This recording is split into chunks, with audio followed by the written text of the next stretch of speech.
Vote Live. We have 4 simple rules. Number 1, we don't discuss politics, ever. Number 2, this is not a religious channel, and while you might hear people say, God bless you, or I'm going to pray for you, or I wouldn't have gotten through this without my faith, that's fine. What's not fine is to say, my God is better than your God, or here's why you're not getting into heaven. It's not going to fly. Number 3, we believe wholeheartedly if you can't control your tongue, then you can't control your life. So while on board, there's not going to be any cursing in the live chat, period. And number 4, there is no room for mean people on the lifeboat. Because we discuss very sensitive things from people's past in our group setting, we got to protect those people. The only way they feel confident and comfortable discussing those things is in an environment that is free of trolls and mean people. So if you're a mean person or you're a troll, we're going to block you for life. And if your account happens to be less than 24 hours old, we're probably a little suspicious right from the word go. Why? Well, because there are people in this world who enjoy being cruel solely for the sake of being cruel. It's not going to fly here. But if you're here because you're trying to get sober and live your best life, then you might find that the lifeboat is just that, a lifeboat. I'm Captain Tommy Scoville, and we will see you on deck.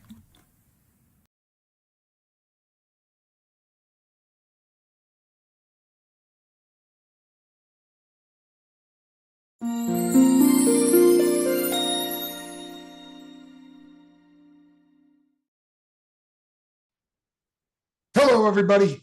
I am Captain Tommy Scoville, and on the other side of the glass, as always, is my partner, Mark Wages.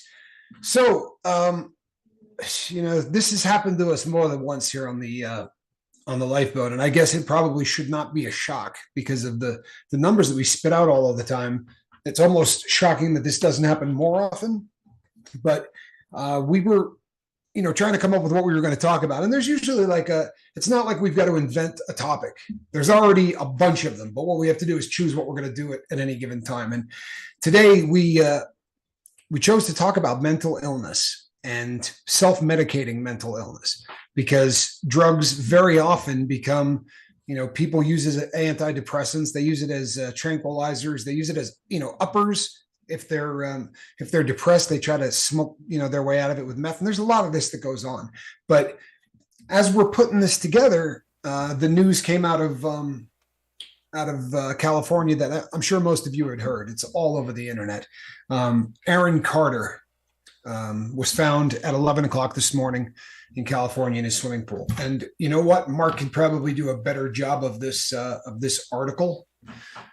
Give you a little bit of yeah. Why don't you tell them what's going on, partner? Right, guys, I'm gonna put a picture up here. There it is.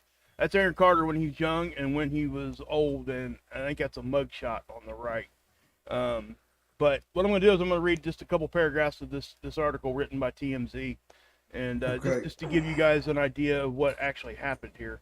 And then Tommy, who obviously is going to talk about it, and we'll go from there, guys. But yeah, hold on a minute. Kidding me. The contrast of those two pictures is just absolutely unbelievable. It's crazy, isn't it? That's exactly what I thought, man. The contrast is just insane. And very, very recently, before the end, apparently that tattoo on his neck, he extended that all the way up, basically the whole side of his face. Wow. And there's some stuff that we'll be talking about a little bit later. I'll be really honest, people. I'm tragically unhip.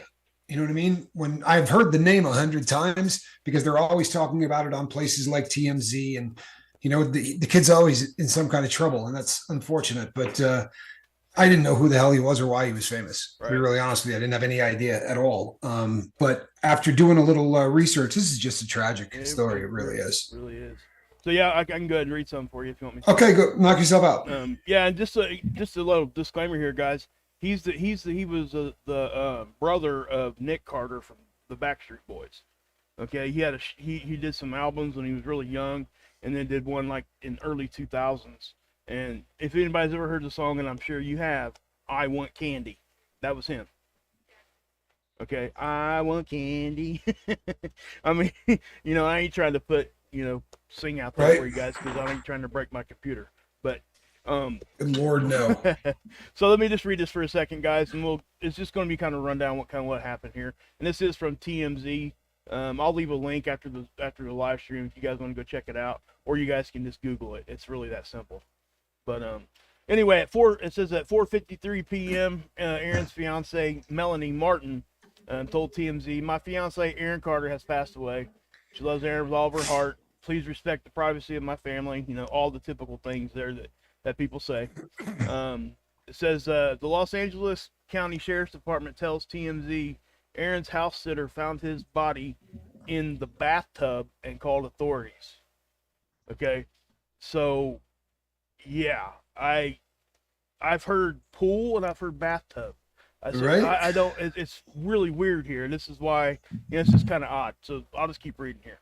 Yeah. The singer turned rapper and actor. He was an actor also. I think he was on Disney for a while. Was found dead Saturday at his house in Lancaster, California. Multiple sources tell us Aaron's body was found in his bathtub. So I guess they're saying bathtub. Huh.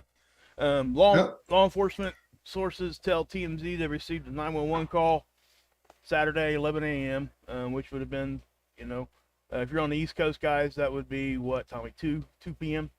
East Coast? Yeah. Yep. Okay. Law enforcement homicide detectives have dispatched to the scene. They have no information. Obviously, they're not going to tell us anything when it comes to that yet. Even if there is something to say, they won't say it right now. Says TMZ obtained a photo of sheriff's cars and paramedics outside Aaron's home, and the property is surrounded with caution tape. So obviously, it's a crime scene. They're not calling it a crime scene, but they've got it. They're not letting anybody in there. They got their investigators. And it says Aaron shot to fame back in the 1990s, pop singer, releasing 4 studio albums, starting with the self-titled debut album in 1997. He was 9 years old when he did that, guys. And I want to make a point here just really quick. We see this a lot with child stars. No question. And it's because, and I do believe it's because of the instantaneous success, and then when they start to grow older, they lose that, and they've got money and they're depressed at the same time. So what's that lead to? I mean, but I'm not trying to put anything here yet either. So anyway, after it sold millions of copies, and from there he became a regular on Nickelodeon. Okay, I was wrong. It was Nickelodeon. Okay. But yeah, so that's the gist of what happened. We're not going to have very much more information, but me and Tommy did want to bring that to you because I think it's probably going to apply here very, very shortly. Oh, absolutely. It absolutely is going to apply. And you know what? I wish it didn't, because this is one of the saddest things about what we do. You've probably heard us say multiple times on the lifeboat that very often drug use is a symptom of the problem, not the problem itself. And very often people have mental illness, and the drugs end up making them feel more normal. The theory here is that people do drugs because they're not comfortable being who they are, right? That's what causes addiction. If you're sitting there and you're just so uncomfortable that you can't take it, and you have that feeling like something just isn't right. If you have underlying mental illness, then that feeling takes place far more often. And for some people, the first time that they do whatever, right, they try a drug, and all of a sudden that feeling goes away. Unfortunately, often it's not the really inexpensive drugs that aren't very hard on your system. Very often it tends to be really strong stuff, cocaine, heroin, meth a lot, because of what it does in the brain. But it really is an awful situation. The problem becomes shame. And this is sad as hell in this country. But it's the truth. Very often people with mental illness get viewed exactly like someone with a drug problem, right? There's something wrong with that person. Like if you say I've got diabetes, or I have a physical condition, everybody is perfectly, fine with that. They understand that. If you say that you have some kind of mental illness, instantly people sort of want to distance themselves from you. And so often what they need more than anything is connection, right? So add in drug abuse, which brings more shame, and it's just a recipe for disaster. Then, as you as you start to get into any kind of recovery and the process of getting you clean.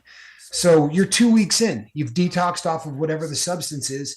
In theory, at about 14 days, the chemistry in the brain will begin to level out. Now, I know that that's a broad brushstroke, but it's pretty accepted broad brushstroke. It could very easily change depending on the substance, right? What you're doing. But at 14 days, you're beginning that process of the brain starting to level out, and at least the chemicals in the brain getting back to somewhat normal.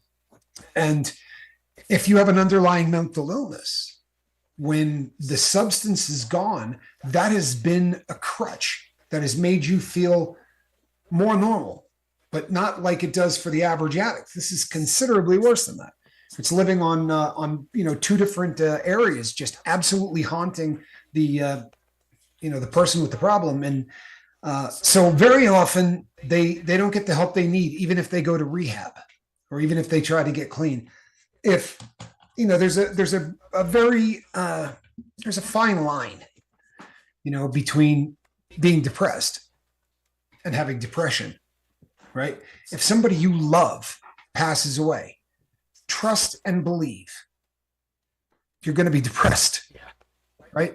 There are a lot of things in this life that will cause you to be depressed. And we're built in such a way that that's somewhat normal, right? This is supposed to happen.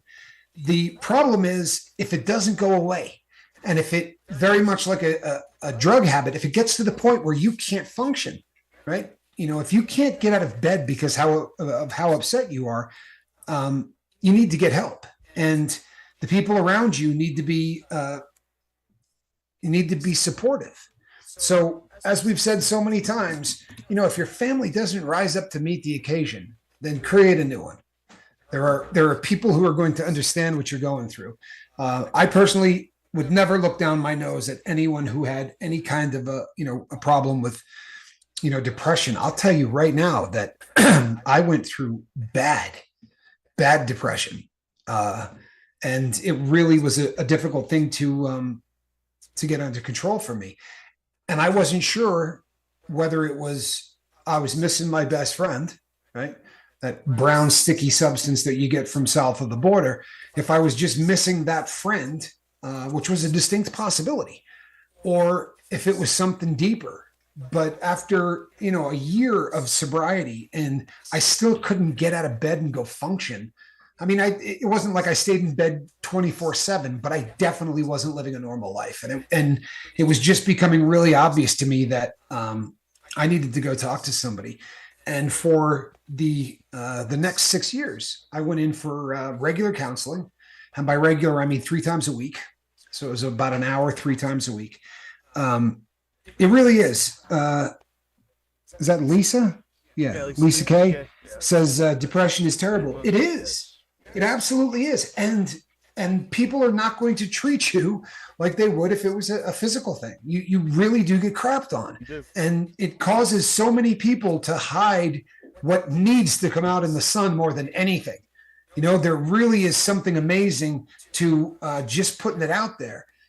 When I started to go and see a counselor every day, I'm sorry, 3 times a week, but when I started to go see professional help, I was living with a criminal. I was in a prison. So my roommate was a convicted criminal, and the support I got from the guy was incredible.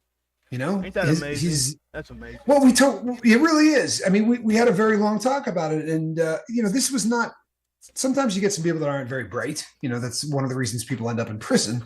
But sometimes you get some people who are thinkers and they just made some mistake. They got a little brain pan. But he said to me, if you went around this place, how many cells do you think have somebody in there that does not have a mental illness of one kind or another? And truthfully, there is an awful lot out there.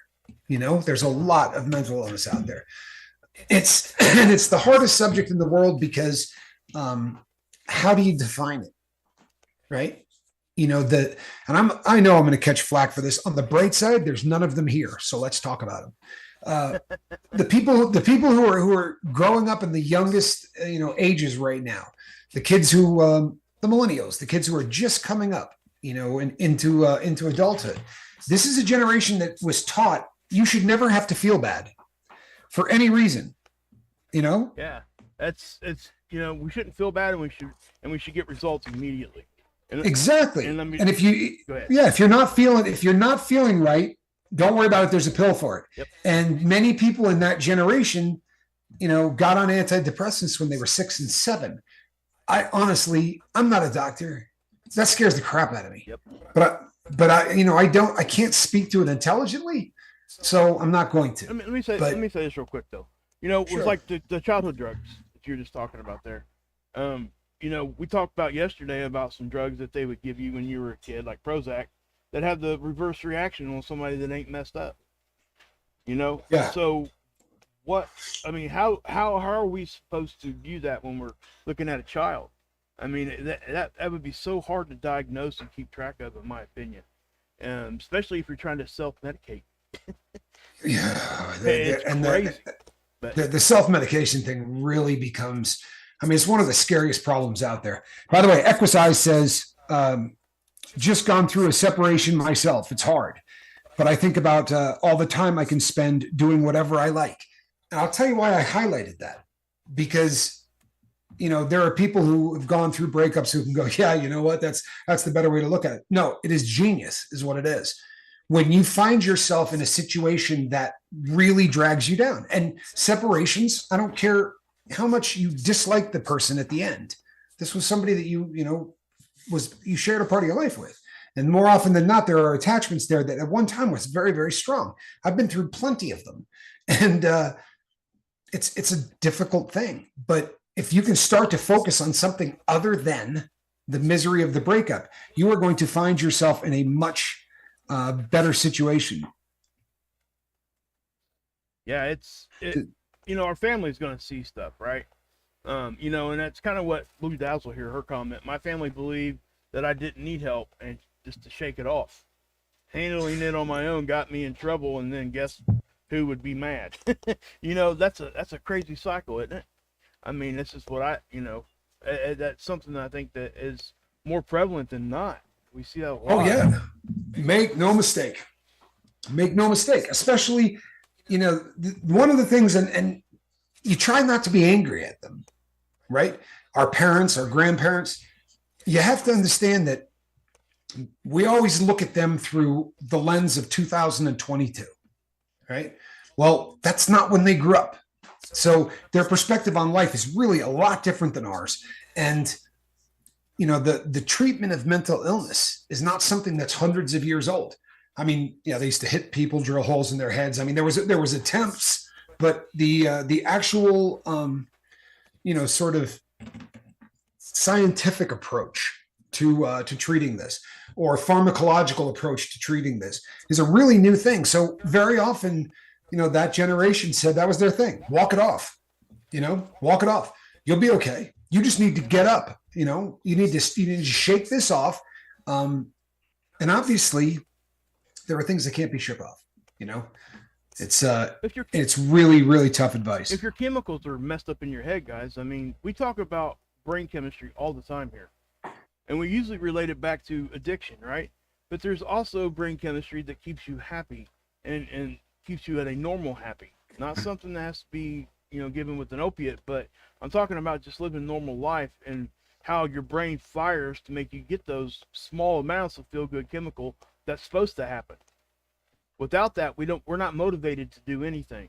And this is why in depression, people start losing their ability to keep their personal hygiene up. Their houses start to look like crap, and they just quit caring because they're not motivated. They're not getting any of that feel-good chemical, no matter what.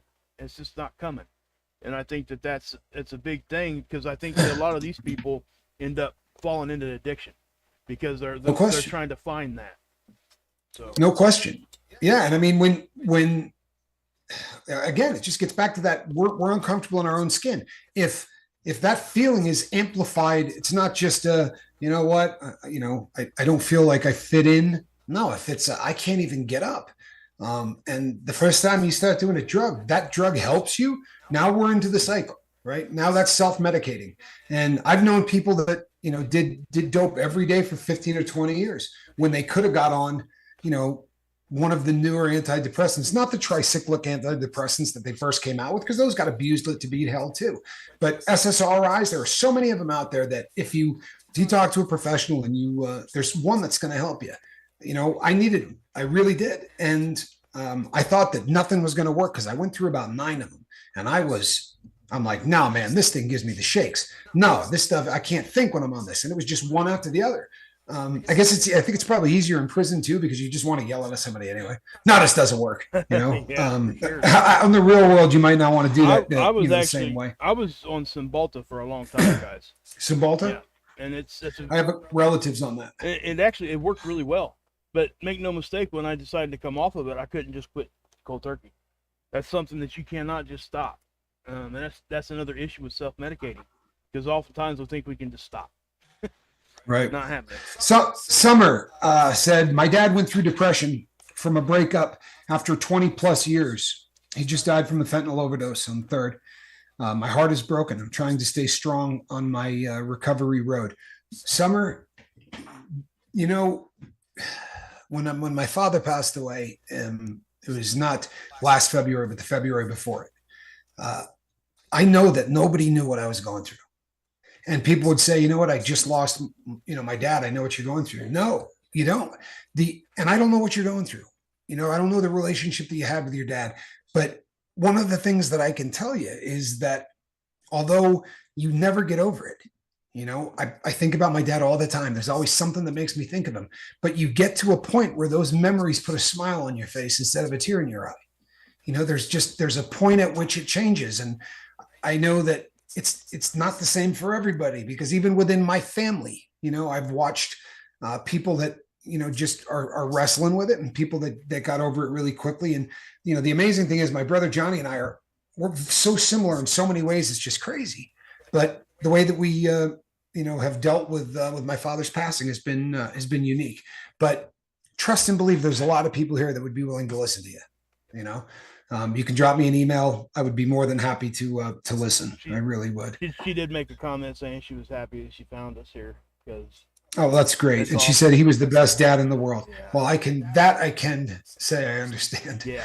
That I can say I understand, because I really felt the same way. If you want to reach out to me, please do. I would be more than happy to spend some time talking to you. And it's the more connection you got right now, the better off you're going to be. It's the truth. And it's like anything else. It really is. When you're going through a grieving process, connection, well, just like when you're trying to remain sober, connection is really sort of the deal, right? The opposite of addiction is connection. But you can go through it, and it's like a buffet. You start talking to people, you're like, you know what? I talked to Kevin. That didn't get any better at all. Not taking this dude's call, right? Not for a little while. Not a connection I didn't feel. And you know what? Be true to yourself. This is a time to be selfish. Yep. But then you talk to somebody else, right? The guy or gal behind door number 2, and it lifts your spirit. And for a while you think, you know what? I honestly was not bummed out for about an hour, right? Well, that's a good start. And don't call Kevin. Go to door number 2, and you can just continue to do that through the entire list. Because I promise you, there'll be a whole lot of people that would like to have the opportunity to talk to you. And the amazing thing is, it doesn't make a lot of sense. But when my dad died, we got 4,000 some odd comments that people left, and there was only one jerk in the entire thing. Every other one was just really beautiful, and they were so beautiful that I felt like a jerk not answering them. And Johnny at the time was like, "Oh, I'm not doing this. I cannot do this." And I said, "I'll do it." And it was days and days of staying up. And one person had said, that 2 or 3 years earlier, they had lost their mom. Well, I got on the phone with this person, right? And we talked for about an hour and a half. And a couple of years later, I got an email recently that said, "I can't tell you how much you helped me." And I thought to myself, that's really not how that went down. It really isn't. I was on the phone with somebody that that listen to me complain for, an hour, maybe more of just, So you're like, how telling did them I help them? everything that was bad. Right. How in hell did that help you? Yeah. Like you walked away from that feeling better, but it really is that way. I have a very close friend that I talk to once a week, and we talk for about an hour, sometimes more. And it's funny because at the end of the conversation, my friend always says, "Boy, thank you so much for taking the time to talk to me." And I'm always feeling the exact same way. You know what I mean? Like, I can't believe this dude etches out an hour every single week to listen to me complain or to listen to me, Isn't that kind of like what talk about how great life is. Go ahead. Ain't that kind of like what we do here on the boat, though? I mean, I really do. It absolutely is. Because there's oftentimes I come here, and me and Tommy have said this so many times, and I imagine we experience it more than you guys do. There's times we come on here, we just don't really want to be in front of the camera or be in here talking or any of this kind of stuff. And within 5 minutes of 10 minutes of being here, that attitude has completely changed. You can ask Tommy. There's been many times I've looked across and seen him and seen that transformation just happen, and he did the same right back at me. So many times. It's honestly, amazing. so many. And so many of you have come here and said, you know what? I'm probably not going to comment a lot today, but I just want you to know I'm here. Right? I can think of 20 or 30 times I've seen that in the in the chat, and it makes an awful lot of sense, right? The difference is we don't really have that option, right? Yeah. If we were to just sit here and go, I can't imagine you guys would hang for an entire hour. I mean, maybe you would, but I doubt it. Well said, survival game. Well said. Absolutely that's genius. Simple. Yep, simple that is therapy. Point. Yep, exactly. But I can say, and then this is with my my right hand to God, right? I can swear that never have we sat in the green room, so to speak, before we go live, the two of us talk. And there's never been a show where we were angry at the start of the show and angry at the end of the show, or upset at the or sad or any of that. You guys have a wonderful ability to lift us up. Yeah, we get to see it from all your guys' perspectives at the same time. Yeah, and it really does help. I can't. That's we talk about that's how me and you really, that's what we really get out of this channel. Helping you guys stay sober is keeping us sober. We've said that a lot. What an interesting way to it's probably really stupid that this has never occurred to me. But when you say we kind of see it from your point of view, you guys listen to to me and my bobbleheaded partner, but as we're doing this, there's 50 of you, right? Or what are we at here? Yeah, 53 of you, right? That are saying things, and we're getting the same thing. We're just getting a lot more of it, and that's why we've always said we got the best seats in the house. But this is connection. It is, and it's a different form of connection. But I'll tell you what, it's a beautiful one. It really is. I, for one, like Roman numerals. That's a good one, Steve. Love you, man. That's a good one. Yeah, for sure. That is so funny. That's a good one. That really is. That's a quick one. You can just rip out your tool belt and throw it at somebody, put a smile on their face. I mean, honestly, that's cool, dude. Man. Yeah. Anybody that's new, he's our in-house joke teller. Okay? Yeah, and that's some of his better work right there. I mean that. AJ says, "I've had a tough week, so I'm listening." You know what? We get it. Nothing wrong with that. We do. Nothing wrong with that at all. And I'm hoping that when the show is wrapping up, you're feeling a little better. It's hard not to look at a cat in a basket. And honestly, I mean, you can't look at a cat in a basket and stay angry or sad or anything else. They have an amazing ability to lift one's spirits. Mm-hmm. So does everyone on the boat. Yep. It is a very interesting phenomenon, and I think that the subject Tommy chose today, with all that stuff happening, with what happened with Aaron Carter, and what he didn't tell you was that when he told me, I didn't know it yet. He sent me a text, said, "Hey, Aaron Carter passed away," and he told me what was going on. And obviously, where's our mind go? We go right to the addiction side of things. But I sent a text to him, and he sent one at the exact same time again. I said, "Do you want me to bring that up for you?" And we're reading an article on it, and he's like, "Hey, can you put a So it was one of those things. So we knew that it applied. And our messages crossed at the same time again, which happens an awful lot to us. It does. So I'm going to talk a little bit about Aaron Carter before we go. because it really is relevant. Mark said something earlier that I think there's probably nobody in the world that doesn't believe this. Being a child star is way more of a curse than it is a blessing, right? It is such a rare thing to see someone who was really famous as a child that has any kind of a quality life later. Very often it just seems to destroy them. Or if they have if it does get good, it gets good after a really difficult thing that they overcame. There are exceptions, right? They are few and far in between. And it's just very often they didn't have a chance to be a kid. If you think about, we talked about this before, but the reason center of your brain is the last thing to really come into being. And it doesn't start working until you're about 7 or 8. And it develops a little later with guys than it does with ladies. So it might even be like 8.5, 9 with some guys. So if you're working as a child actor at 6, you're not really getting it. Like everything that's going on is not something you understand. So, at least you understand there are people here and they're waving. But the concept of fame is a very difficult thing to wrap your brain around, even if you're experiencing it, right? It's like, hey, everybody knows me, but I don't know anybody. Well, as that part of the brain really starts to fire, that's the first sort of point of reference that they have is every time I step out of a car, I see flash bulbs, right? I can't go to the store without people yelling my name. And it really starts to damage them. And this family has had it tough. He had a sister named Leslie who died in 2012 from a drug overdose. And he did an episode on a show called Doctors. And if you've ever seen this, then you know what I'm talking about because it's pretty famous. If you haven't seen it, look it up after the show because it's absolutely heartbreaking. It really is. He goes on there and they test him and urinalysis test him.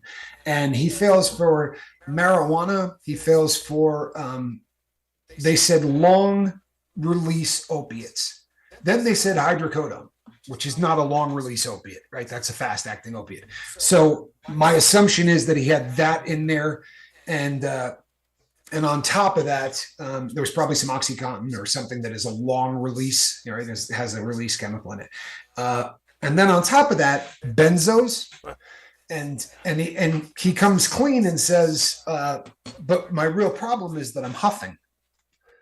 This is a guy with all the money he could possibly come around, right? This is a guy with just an awful lot of resources at his disposal, right? There are doctors ready to write him prescriptions. But this was something his sister taught him when he was about 16. At least that's what he said on the show. And he was breathing the stuff that people buy to blow the dust off of their keyboards. Right there. And he was buying them in 6-packs. He sort of got busted for this while doing it on an Instagram Live. Not trying to hide it, nothing. He just and I watched it. It's scary. It's terrible. And Stacey Michael says huffing. Oh yeah. Wow. You want to talk about just honestly, there is nothing worse you can do for your brain. There is nothing in the drug arena that is worse for your brain than huffing. You are killing mountains and mountains of brain cells every single time you do it. And it doesn't hypoxia, last. Right? It doesn't last. No, it's a very short acting buzz. And the insidious thing is that you're high because you're starving your brain of oxygen. Yeah, bad juju. Sounds juju. Crazy, doesn't it? When you say it out loud, guys, it sounds nuts. I worked at a place. Buddha says whippets, which are a form of inhaling. The whippets are nitrous oxide, right? NO2, and it is slightly different. It's still not good for your brain, but it's at least designed more often than not for medical use. Yeah. I mean, if you're buying the ones in the crackers and you go, shh, I don't know, all bets are off. But if you're buying, very often at hippie crack, that's exactly what we used to call it. Yeah. I used to buy a 90-pound tank, and I used to go to Grateful Dead shows, and that was my hustle. I would go and sell $5 balloons, and they were like this big. and if you came back and you still had the balloon, it was $5. If you didn't, it was 7. And I would go through that entire tank in a show every single time and have to go get another one for the next day. But and it's hippie crack. It's the perfect thing to call it, because these guys would come back and a guy would come to you every 6 minutes for the entire show. And he'd come up and unlike, your voice goes very high when you have helium, right? Because it messes with your vocal cords. Nitrous oxide does the exact opposite. So your voice ends up. So this guy would come back and he'd be like, dude, is there any chance I could get 4 of those? And his lips are purple. I'm like, yeah, maybe in about 15 minutes. Right? You're starting to scare me. Yeah. That's Summer says, I have to hop off at my 11-year-old niece's birthday party. I love you all. Thank you for your support. We're here if you need more support. Whether the show is on or not, reach out to us, 100, please. 100. Yes, please. we are, we pray. Me and Tommy do. But yeah, absolutely. Send love to her, pray for her, whatever you guys need to do there. But she definitely needs it right now. Yeah, it doesn't really get. Yeah, I mean, doesn't get much harder than that in life, does it? No, it really does. No, it doesn't. It's I can't imagine it, to be really honest with you. Anytime your loss is compounded, right? And this is, those are compounded losses, like the kid today, right? If he had died in a car wreck, we'd all be lamenting, but he didn't, right? And I hate to be the jerk in the crowd, but I can promise you that this is not going to be a good situation when they find out exactly what happened. Whatever it is, and there's no way for us to know, it's simply guessing at this point. But what I do know is this. This boy had a very serious problem. And I shouldn't call him boy. I guess he's a grown man. I'm just old. But so this man had a very, very difficult time with drugs. And it's a very sort of storied, it was right out in the open. Really out. Yeah, it's right out in the open. It wasn't hidden at all. And he was very open about it. Yep. But when he was on Doctors, the reason I brought that up is when he was on Doctors and he started talking about huffing, when some of the other substances showed up in the urine, he kept saying, I didn't do any opiates. Like, I haven't done opiates in a long time. I don't know why that's in there.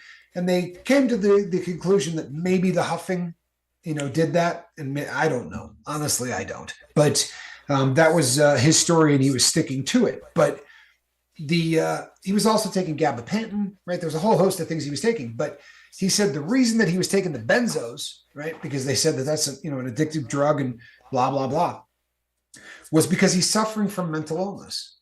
And he said he had multiple personality disorder. He had schizophrenia and anxiety/depression. And which may be bipolar, I don't know. Like if you're having them, one day you're really hyped up and the next day you're really low, it's a tough, thing to navigate, and it's a tough thing to medicate.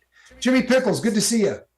So when he came out with this revelation, I think the fan base was fascinated, and they sort of lined up to watch the show. And it was one of those situations that really fed into who he is, right? They wanted to see crazy, and he was just going to give it to them. And he just kept up in the ante. Like, obviously, if you start huffing on an Instagram live, you're probably as far out away from solid as you can get. Yeah, it really is. I think it's definitely I would agree with all of that. That's guys, I mean, it is what it is, when you go from what we're doing, and I'm gonna flash this picture back up there because I think it guys, take a look at that. Just look at that for a second. That is just, to me, oh my gosh, I just don't have the transformation. Yeah. You see the you see the defeat in his face in the older part of it. Yeah, when he's older, he's just defeated, and it's sad. It is. Yeah. It absolutely is, and it's so extreme because he was just such a cute kid, right? I mean, he was really. You can see why he was a child star, and I don't know who said it in the comments, but I read a lot of addiction in child stars, and it's the truth. I mean, it's vicious, and one of the reasons is there's a lot of drugs in that scene, right? I mean, Hollywood is pretty famous for people getting high. So you got key grips, you've got makeup people, you've got all of these people, none of whom are kids, right? And they're all getting high, and it's one of those situations where it's just really kind of accepted. Right. There are some books you can read by child stars that will freak you out about just, how much it was accessible and just not even frowned upon. If you're of a certain age, if you're old like we are, you may remember Drew Barrymore at the Academy Awards. And I think Drew was 13. It was somewhere between 12 and 14. And she was wasted. I mean, it was one of those things where nobody even, it was so out there that the entire world was like, good Lord, what's happened to this kid? It was really scary. And she looked like a 13-year-old girl that was doing everything within her power to be 30, and oddly enough, shortly thereafter, she went into rehab for crack. And, being 13 or 14 and having an unlimited amount of money, is probably a bad thing. And to have everybody treat you like you're the money ticket, right? Ain't that crazy? If a 9-year-old throws a tantrum, you yell at him and you tell him what to do. If your 9-year-old is bringing in $5 million a year to the family, that you're controlling, a lot of times parents really start falling into that crap. Yeah. And it's a sad thing to watch. Who was Lindsay Lohan? Yeah. Lindsay Lohan was another one of those stories that, or Britney Spears, right? Yeah. And I bring up the two of them because there was so much dysfunction with the families of both of those, right? The child is suing the parent for stealing all of the money, and the parent is trying to get the money away, and it's just, you sit there and go, good Lord, right? How frightening is this? How'd that Christmas go? I mean, I don't get it, guys. And I think that, you brought up Drew Barrymore, because I think if you really look at her now, I think that a lot of these child stars and families of them should take a look at what she did and how she came out of that. She definitely is not like that anymore. She's very well put together. She made it past all that. Whatever she's done, people need to go find out, because that would, it's like we said earlier, I'm not sure if I said it live here or not, but when you take stardom and all this money, that's what people are always, oh, look at all this attention, da da da da da da, and it starts to slowly fade off, or sometimes just abruptly ends. Sure. Okay. Yeah. You're no longer cute anymore. Right. And it causes you to feel certain things, and as a child, especially adolescent, young adult, even a full-blown adult, we don't know how to handle that sometimes. It's hard. For real. Yeah. And yeah, it's got to be devastating. Stacey Michaels says, go back to Judy Garland, and if you ever read the stories, the books about Judy Garland, great example, Stacey. They literally got her high to film. Yeah. Like this was the regiment. Come into the office, they use a hypodermic needle, and shoot her full of enough dope where she could go out there and do what she had to do. And, the poor girl never had a chance. They got her to Hollywood and started down this road. And, as a girl that young, because she was a very young child star, they got there and said, oh, you know what, you're great, but we're going to pull your teeth and then we're going to get you, and they just started telling her everything that was wrong with her and needed to be fixed. At that age, it's just, there really was not, it almost seems like there wasn't any other thing that could have happened, little Ricky Nelson, again, you got to be of a specific age, but Ricky Nelson looked like this kid, right? He was just the all-American boy. He was on, one of those 50 sitcoms where dad was always nice and the parents slept in two different beds. I can't remember the name of the program. Someone will put it up there. I guarantee it. But Ricky Nelson, he disappeared and became a rock star. But he wasn't one of those rock stars that was out in public a lot. He wasn't touring yet. He wasn't doing anything. He was just writing songs. If you ever hear the song Garden Party, and listen to the lyrics of that song. That song's about going to play Madison Square Garden. And when he came out on stage, he had hair down to his waist, and they booed him. The crowd wanted to see little Ricky Nelson, come walking out with the cute little blonde hair. And this guy was a hippie, and they were not happy. And he wrote a great song about it. But and he's another guy. His plane crashed. I saw his last concert, actually. And the plane crashed. He was smoking crack in the cockpit with the pilot, and they lit the plane on fire. At least that's the best guess, because all of that stuff, all of that stuff was found there after the crash. Hey, Kathy, I'm not sure. Did I miss something, or are you okay, Kathy? I'm not sure if I. Says I won't talk ET. They spend $7,000 a month or week in rehab. Got to go. All right. I don't know if what do we? I missed this. I don't know. I'm just curious. Let's see here. I think she's talking about. Okay, let's go back up a little bit further. Says yes. Okay. Yeah, go ahead. Go for it. Well, E.T., she's probably making reference to Drew Barrymore. Okay. Gotcha. Yeah, E.T. was Drew's. That was the first real big. Yeah. Okay. That's gotcha. What that scream of hers on E.T. is really what made her famous. Gotcha. But I was confused. Hey, the Joe that you know. Good to see you, Joe. Yep. But the takeaway from tonight is this, right? We probably don't know a lot of child stars, but we know a lot of people who are self-medicating for one reason or another. A lot of people are self-medicating, and I did in a way.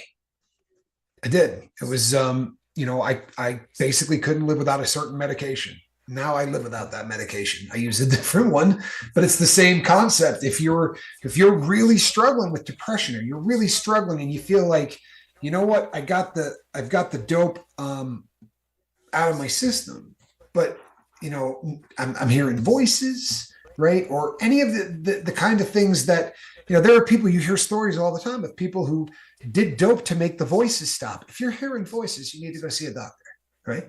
There's no shame in that. There's no shame in that. You got to know that mental illness is a real thing, and no one has any right to look at you any different for having mental illness. I've had it. My partner's had it. There are so many people here that have been affected by it. I guarantee you, no one's ever going to treat you poorly here for talking about mental illness, because if they do, they will be gone in a way that I will assure you will never be back. Hey, Jamie, right? Good to see you. Good to see you, for sure. Jamie Lindsay. Yep. Oh. Good to see you.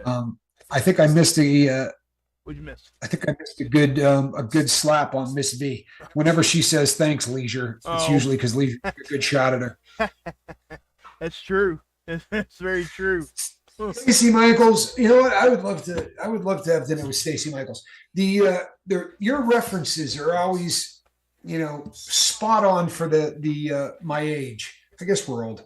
But you always come in with a comment that I probably would have said if I was listening to somebody else talk about the same thing. Yeah. I love Stacey. I really do. Yeah. It's great to have those kind of connections, because let's face it, that's we're gonna listen to people we connect with, and it really does. And I think we do a really good job here. Not we, and when I say we, I'm talking to everybody.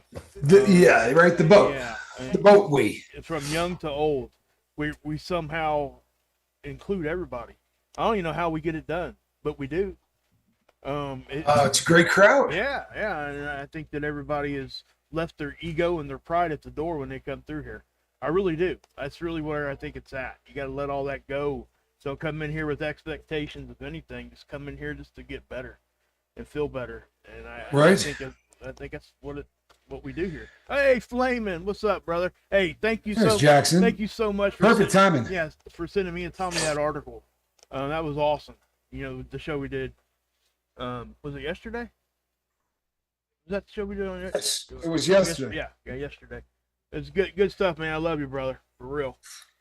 Joe says you can be healthy and healed. Right? Mm-hmm. Boy, believe that. Right? Believe that. It's remember the show we did? Hey, Lady Fiona Crispin. Good to see you, Fee. You remember the show we did just recently about having to believe? that so often you get to a point where you honestly believe that you can never get sober. It's just one of those things where, it takes all of the wind out of you. If you can't come to the belief that you can do it, then you never will. And when you really are convinced that you just simply cannot get well, you can't live without the drug. The only thing that will make you believe that you can is seeing someone else that did. And if you're suffering from mental illness, it's the same thing, right? There are so many people who suffered so badly with this and are now doing great, right? You just gotta be willing to go and talk to a medical professional. My partner and I are neither of us are medical professionals, so do not be shy. That's something that absolutely needs to happen. So if you're just in the process of getting sober, you really need to pay attention, right? Once again, man, would you guys just start journaling? You know how much easier our life would be if you guys would all just journal. I'm not kidding you. It's not like I'm beating the dead horse. Well, I am beating the dead horse. Just such a terrible expression, isn't it? Is this a thing that a lot of people beating horses that were already dead? Just seems like a bad idea. Terrible expression. The point being, at the end of every day, if you write down what's going on in your life, you can diagnose yourself. You can watch exactly what's happening. You can see where you get off the rails. You can see where you get back on the rails, right? All of the different things that are going on. But instead, we're not willing. And I don't care if it's 3 lines, right? Just write down what's in your dome. I am the noise opera. Good to see you, man. Yeah. Really, really good to see you. Yep.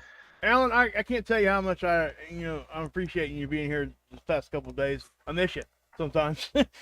Yeah. I know your work schedule and everything keeps you away from here sometimes, but man, it's so great to have you in the chat. It really is. And to get. Well, and I think prior than that, he was on holiday. Yeah, he was, wasn't he?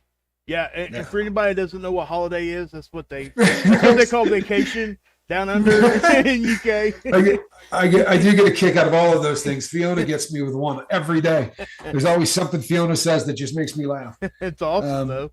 I've been on holiday. What, you been on Christmas, Thanksgiving? What have you been on? Yeah, that's where my mind goes. But yeah. Anyway, sorry.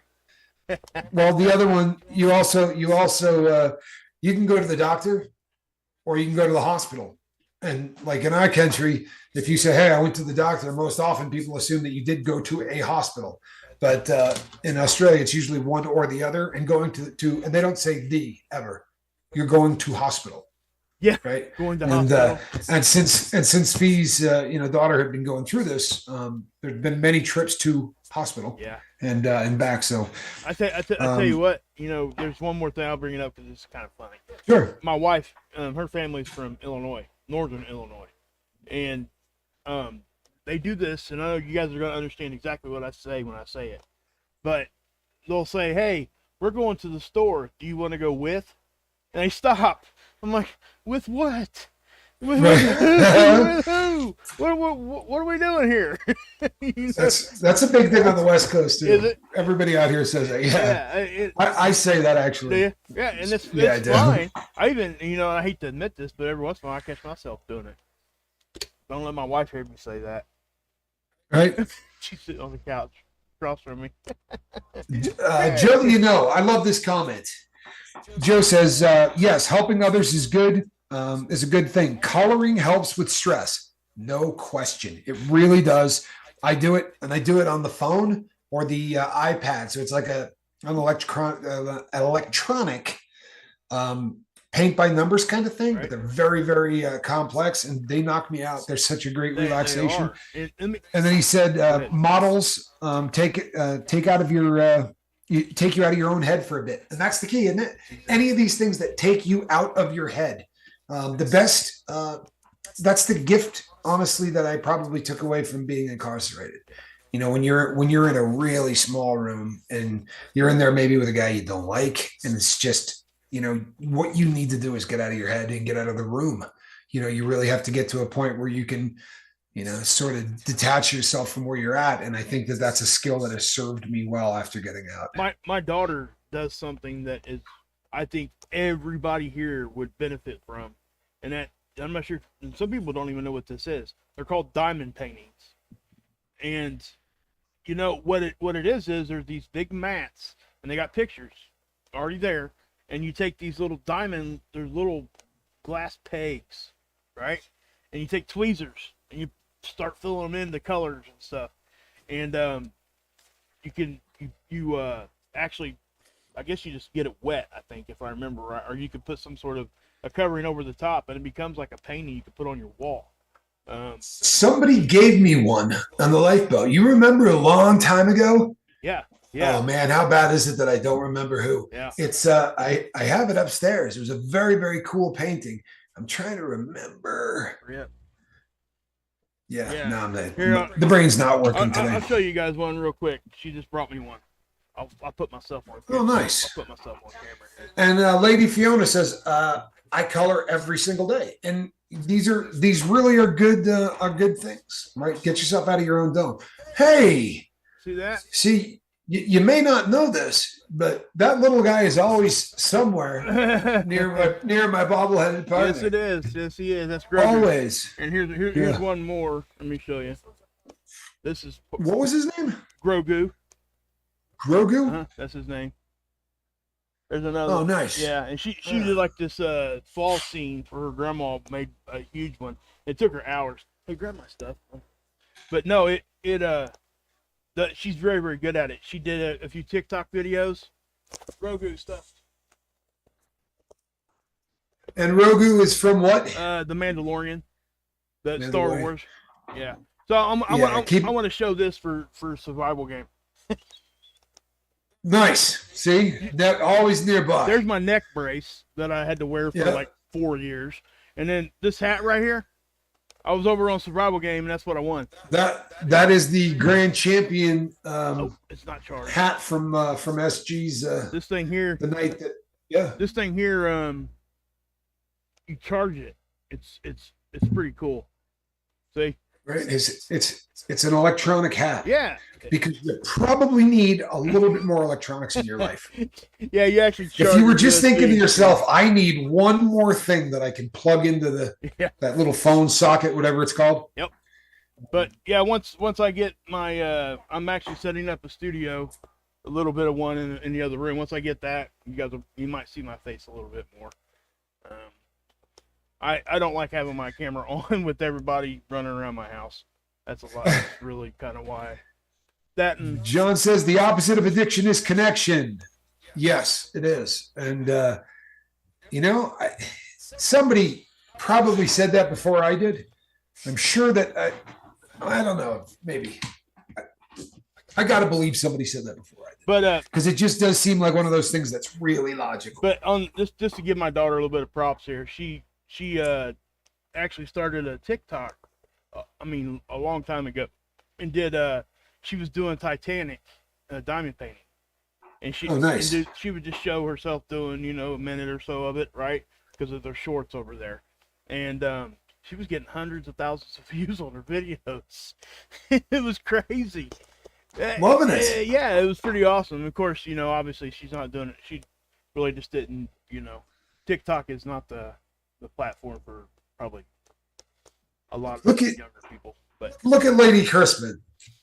See, and you wonder why she's Linda. She says, Tommy, the lady who did the picture for you was Andrea Tillett. Jacob's partner. They haven't been here probably since the refire of the boat. But great. That's amazing, Fee. I definitely her mind works better than mine, but it's good because I just use her as like a computer bank. So as my situation gets worse, and I got Lady Kirsten. And I have to say, guys, I think Tommy has done an awesome job with the background. He's worked on that longer and longer. Yeah. On the what now? Your background that you got. Oh, all the stuff behind me. Yeah, I mean, you really have made it look nice. Yeah, more like I'm doing something. But I'll tell you, people, nice. That looks like Monet. It is. Right. When you buy a diamond painting, this is what it looks like. Oh, very cool. So anyway, I'm a fan.